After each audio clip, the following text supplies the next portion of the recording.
नमस्कार दोस्तों, इस वीडियो में हम ब्रिटिश कालीन शिक्षा के बारे में जानेंगे।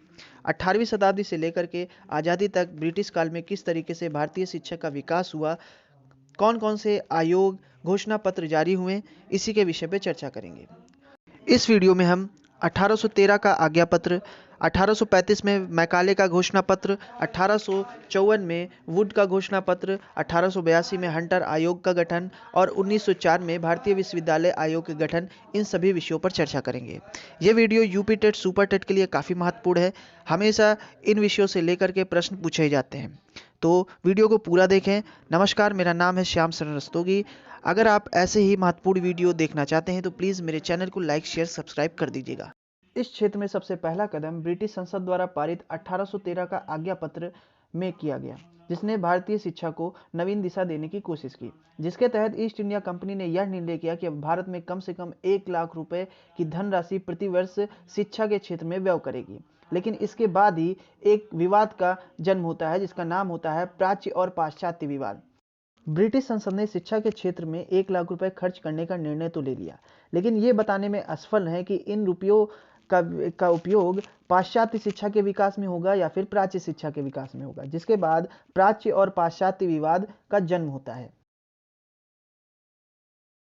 प्राच्य पाश्चात्य विवाद को सुलझाने की जिम्मेदारी Lord William Bentinck, governor general council के कानूनी सदस्य लॉर्ड मैकाले को देते हैं। लॉर्ड मैकाले कानूनी सलाह तथा इस विवाद के गहन अध्ययन के बाद 1835 ईस्वी में मैकाले का विवरण पत्र जारी करते हैं। मैकाले के विवरण पत्र में मैकाले अंग्रेजी शिक्षा के पक्ष में अपना तर्क देते हैं। वे भारतीय साहित्य, भारतीय शिक्षा, भारतीय विज्ञान को अविकसित तथा गंवार करार देते हैं तथा अंग्रेजी शिक्षा की श्रेष्ठता को बताते हैं। अंग्रेजी शिक्षा की श्रेष्ठता को बताते हुए वे कहते हैं कि एक अच्छे यूरोपीय पुस्तकालय की एक अलमारी का साहित्य भारत और अरब के संपूर्ण साहित्य के बराबर होगा, और इसी के साथ ही वो प्राथमिक शिक्षा में अंग्रेजी शिक्षा को बढ़ावा देने की अनुशंसा करते हैं। ब्रिटिश संसद ने भारतीय शिक्षा से संबंधित एक स्थायी शिक्षा नीति के निर्माण के लिए चार्ल्स वुड को चुना। चार्ल्स वुड 1854 ईस्वी में अपना घोषणा पत्र जारी करते हैं, जिसे वुड का घोषणा पत्र कहा जाता है। 100 अनुच्छेद वाले इस घोषणा पत्र को अंग्रेजी शिक्षा का मैग्ना कार्टा भी कहते हैं। आइए अब जानते हैं वुड घोषणा पत्र के कुछ महत्वपूर्ण बिंदु। सबसे पहला बिंदु यह है कि वुड ने यह घोषणा की कि शिक्षा का उत्तरदायित्व कंपनी पर होगा। कंपनी शिक्षा के प्रचार प्रसार के लिए वित्तीय सहायता प्रदान करेगी। दूसरा बिंदु है शिक्षा की संरचना को लेकर के। वुड ने शिक्षा के 4 स्तर बनाए: प्राथमिक, उच्च प्राथमिक, हाई स्कूल तथा उच्च शिक्षा। तीसरा बिंदु है शिक्षण विधि को लेकर के। वुड ने प्राथमिक शिक्षा का माध्यम स्थानीय भाषा को चुना, जबकि उच्च शिक्षा देने का माध्यम केवल अंग्रेजी ही होना चाहिए, ऐसा उन्होंने कहा। चौथा है उच्च शिक्षा को लेकर। उच्च शिक्षा के लिए उन्होंने विश्वविद्यालय की स्थापना की अनुशंसा की।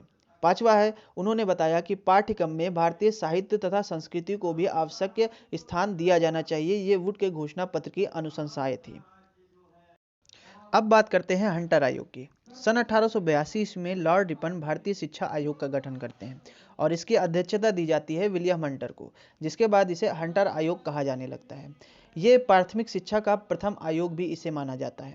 विलियम हंटर के द्वारा कुछ महत्वपूर्ण सुझाव इस प्रकार थे।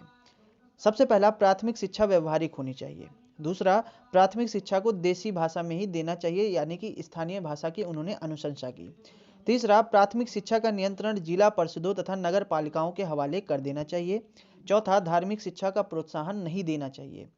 तथा पांचवा, उच्च शिक्षा को 2 भागों में विभाजित करना चाहिए: साहित्यिक शिक्षा तथा व्यवहारिक शिक्षा। उच्च शिक्षा को लेकर के सबसे महत्वपूर्ण कदम सन 1902 ईस्वी में लिया गया। वर्ष 1902 ईस्वी में सरकार ने सर थॉमस रैले की अध्यक्षता में रैले आयोग का गठन किया गया। रैले की सिफारिशों के अनुसार ही सरकार ने 1904 ईस्वी में भारतीय विश्वविद्यालय आयोग का गठन किया तथा भारतीय विश्वविद्यालय अधिनियम को पारित किया।